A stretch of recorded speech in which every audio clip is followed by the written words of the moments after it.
Hey guys, this is Dan with the Crayon Brotherhood, and today we're going to be going over the Coleman camp oven.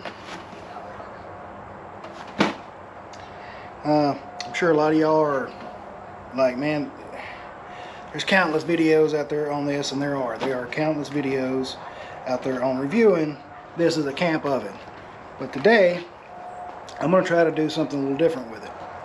As I mentioned the other day in the other video when I was doing the tent, I think I can make it into a little smoker, like a little portable smoker.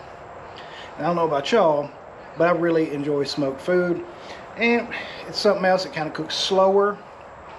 You're out there relaxing, shooting the breeze with your friends, looking at stuff. You can kind of cut it on and forget about it. That's the goal. Now, I don't know if this is going to work, but we will see.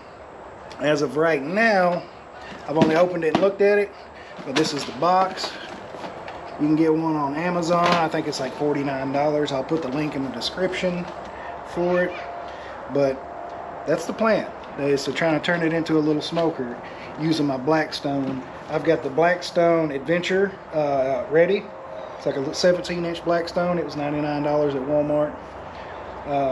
And I've made some angle iron, well, angle aluminum brackets to fit where the feet of the griddle fit to hold this, and it holds it pretty good. If you do this, one, do it at your own risk. Use these little screws right here that gives you a little bit of a lip to hang on the holes so it don't slip, and you'll have to adjust where you put the holes on your aluminum to get it to fit. It's a very tight fit. It don't quite fit, but you can make it with the flexibility of the aluminum, and it holds it good and snug. So that's something I was happy about there. It don't just move around on you, and that's something that really bothers me when I'm cooking, stuff sliding and moving. But that's just me. But I'll set it up, and I'll bring you back. Actually, you know what? I'll do a quick little setup here. Let's see what the camera can see. Can it see? Yeah, there's the tailgate. I'll do a quick little setup. This thing is really simple, really easy. Again, most of y'all have probably seen these and the reviews on them. You got a little latch here on the front, one on the back. Comes right out and opens up. Your bottom slides down.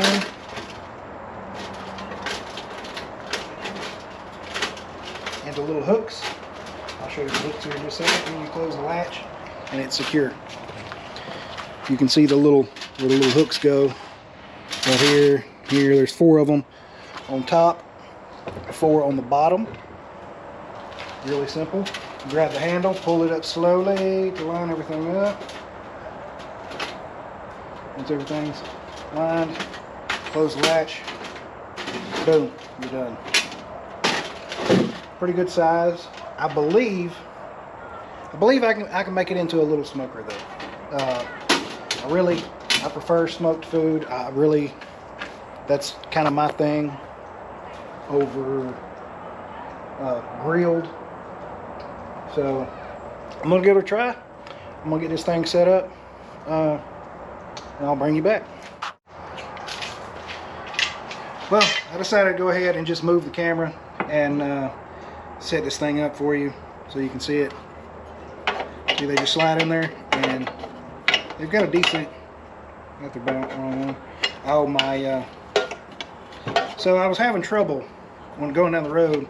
There's rivets right here and right here, and when you put the griddle lid on there upside down, it vibrates, and it was wearing the rivets down. So I was having trouble with that.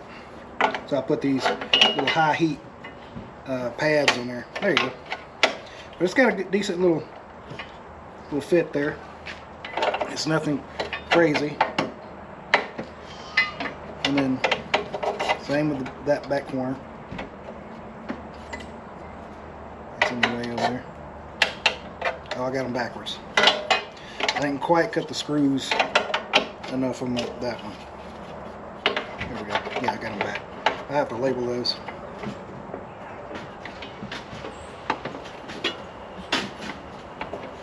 But it's got a good little fit. There it is. And you just set this on here, kind of push it in, and that's snug. You can see the burners are pretty centered under there.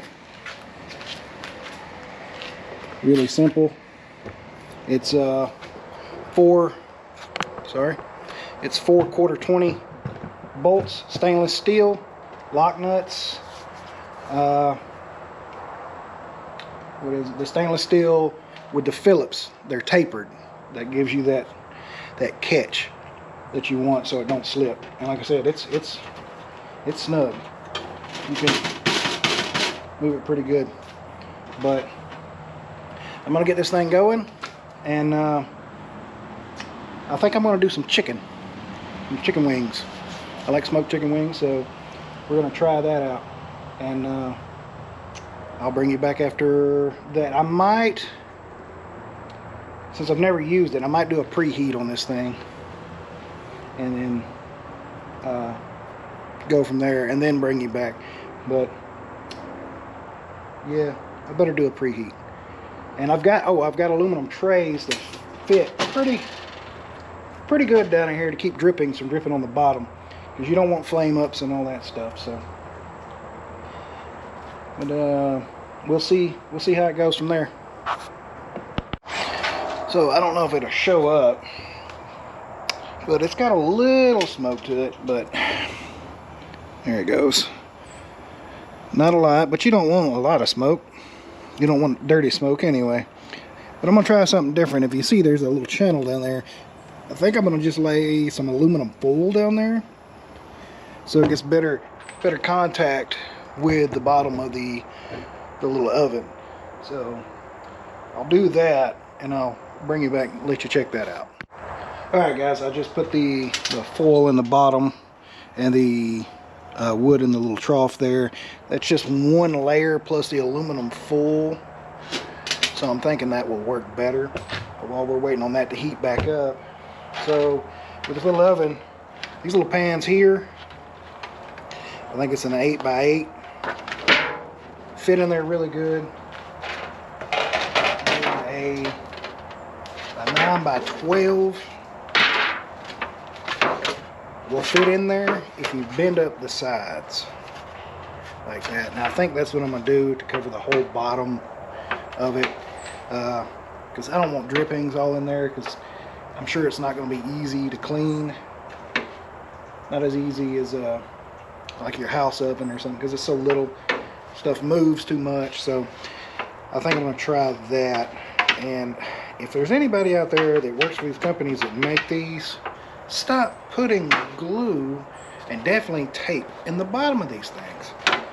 Figure out something different. Wrap a band around it and put your logo on there. Man, it is a pain in the butt to get the glue and the tape, especially the tape, out of the bottom of these. And I do have another one. It don't have the coverage. I was hoping actually this would work for holding the wood pellets, but the bottom of that's not flat. It's set up so when it gets hot it don't warp, which I get because the top here, you can see it's starting to warp.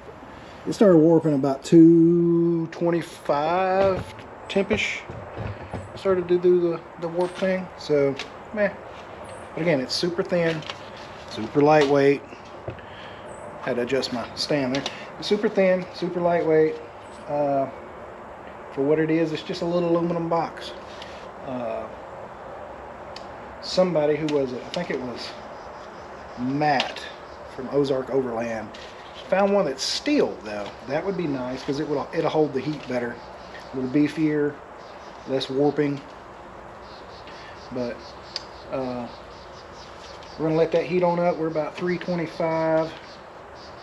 We'll see where the where it can start smoking at, and then I'll bring, actually, I think it's starting to smoke now.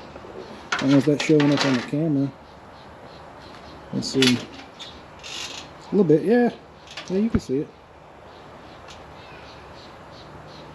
There you go. I think it's gonna work, guys. Get it up, get it smoking real good, and then you can kind of turn it down once you get it smoking. Adjust your heat, cook from there. But I'm gonna let that get a little warmer, a little more smoke going, and put the rack in there, and bring the chicken out. So I'll bring you back once the chicken's on, start cooking. Wow, that didn't take long at all. She is rolling pretty good now.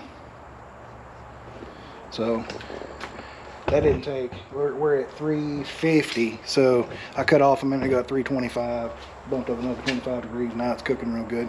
So I'm gonna get the chicken on there and let it start cooking, and I'll pop in and out periodically. All right, so the chicken's on there. You can see it's smoking really well.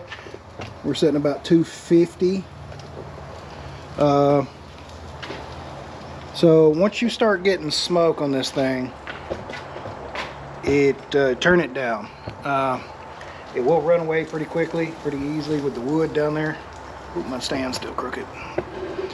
So if you do this, do it at your own risk and be careful. The pellets, if you get them too hot, they will ignite and won't smoke. But you can kind of, I'd say not soak them, but get them damp before you put them on there, and that'll help. Or keep a spray bottle nearby to calm it down if it does ignite.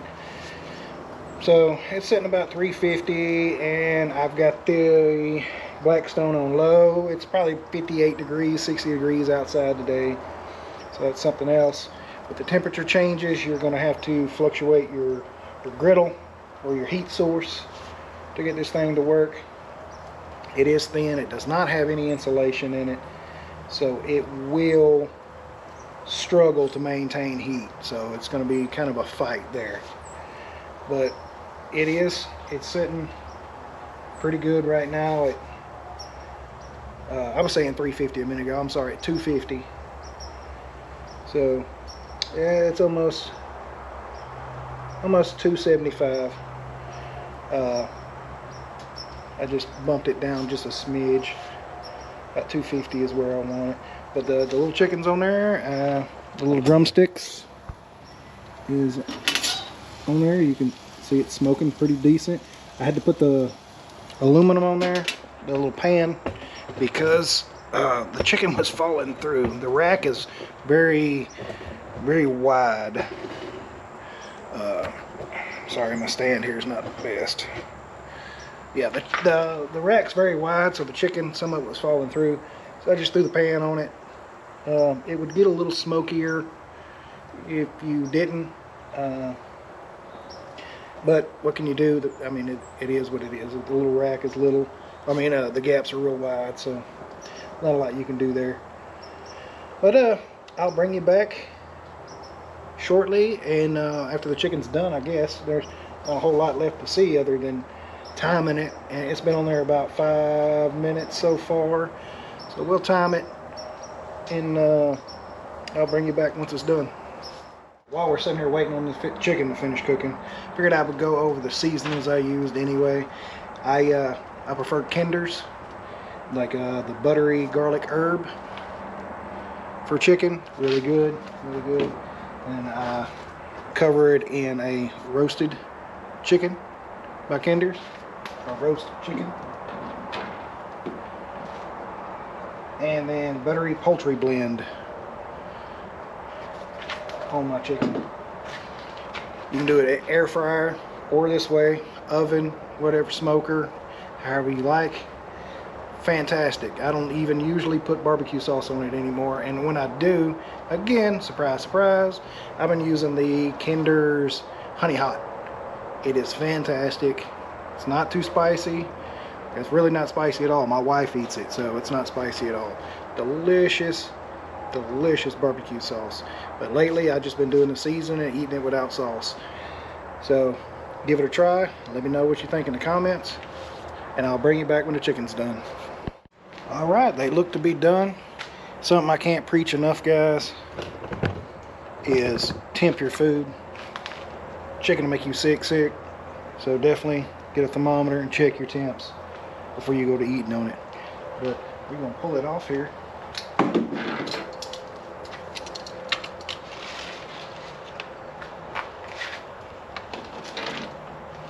That does it. Oop, there we go. Doesn't look bad. You can see in there where the smoke started staining up the aluminum, but that's typical. But we are finna go eat. They look good.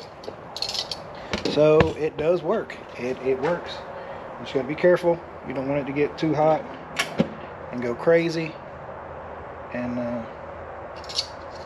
catch on fire. Oops. Hand stuck. There we are. But you can see all the pellets burn up really good down there. So I did get it too hot, so it didn't smoke a long time. So again, it's something you got to play with, something you got to, you know, your outside ambient air is going to have a lot to do with it. It's just kind of tinker with it, and adds one more utensil to your arsenal, really. While you're out there camping, you can enjoy some smoked foods. I mean, I wouldn't put no brisket or, you know, big pork loin or anything like that, but a small pork loin probably work as long as you got plenty of propane. This thing is a thirsty machine on some propane. These Blackstones are very thirsty. So just keep that in mind, and y'all be safe out there, and y'all stay tuned for the next video.